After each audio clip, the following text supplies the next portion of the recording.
So now we're wanting to take off the valve cover. We call it a valve cover because it covers the valve train. Here, first off, we're going to pull these spark plug wires. They got big old things. Well, this one wasn't even in there properly. Well, that's maybe why it was misfiring and hard on fuel. Well, let's see what that one looks like. Let me get a knife.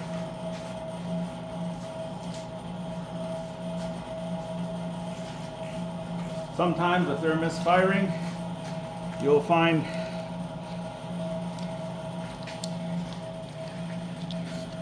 a lot of corrosion right there. This thing slips onto the spark plug, which is down in there. Let me go get a wrench for the spark plug.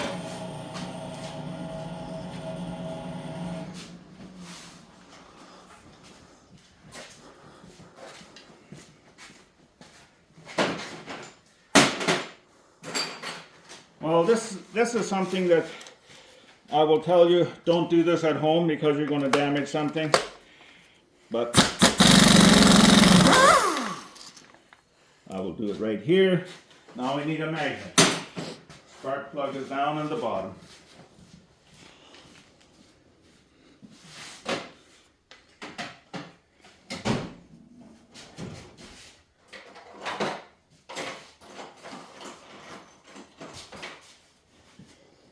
Now there's a couple of things we can use.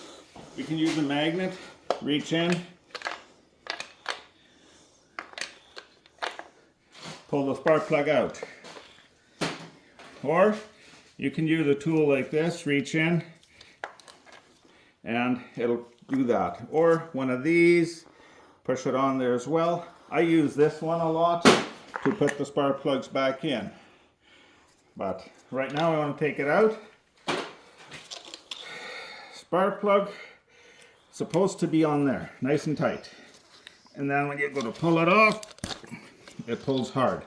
When I pulled this one out, it pulled easy. The reason I cut this, and I wasn't worried about cutting it, is because I want to replace these wires anyway. When I'm redoing a motor, I don't need to be worried about old stuff. And let's take these off because we have a garbage somewhere. These two as well. Well, I'm shooting 100% with my basketball game here. And we'll take this. Now this unit here is the coil pack. Ignition coil pack. It produces high voltage from these into the spark plugs into the engine.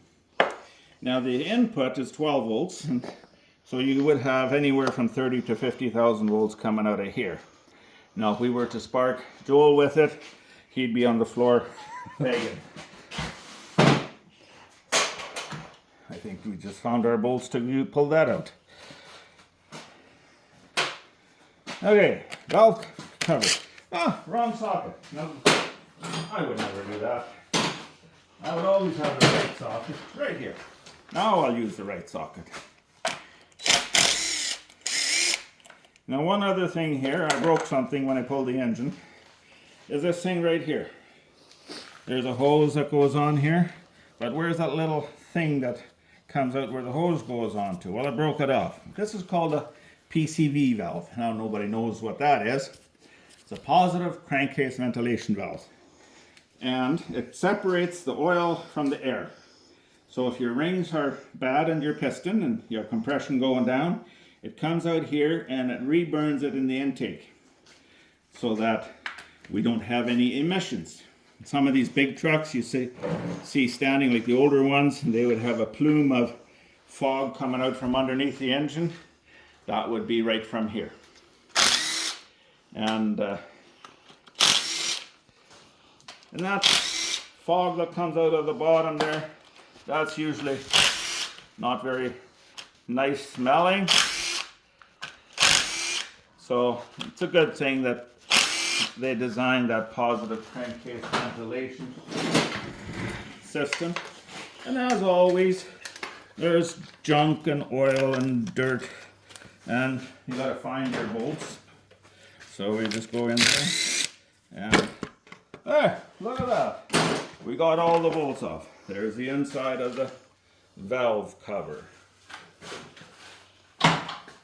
Now, here's the camshaft. These camshafts have lobes. You see those lobes?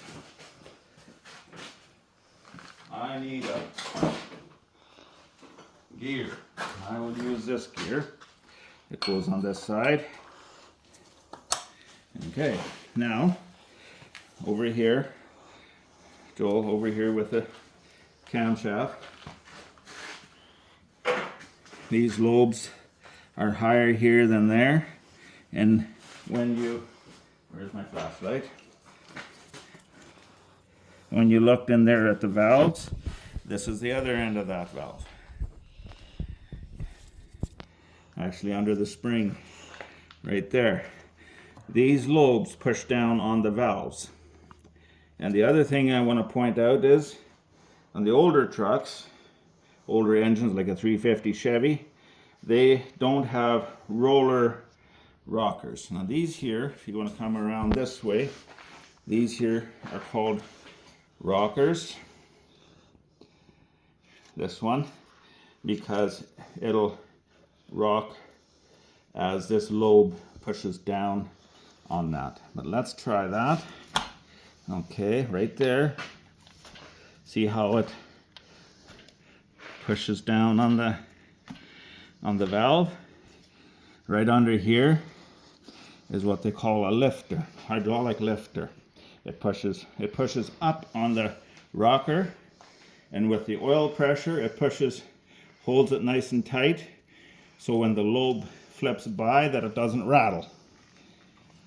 In years gone by, we had little bolts with nuts and you had to set them so that it was really nice and close, and just so.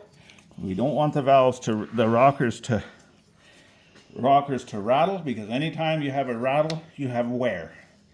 So you just wanted it nice and tight so it would slip. And that's about it.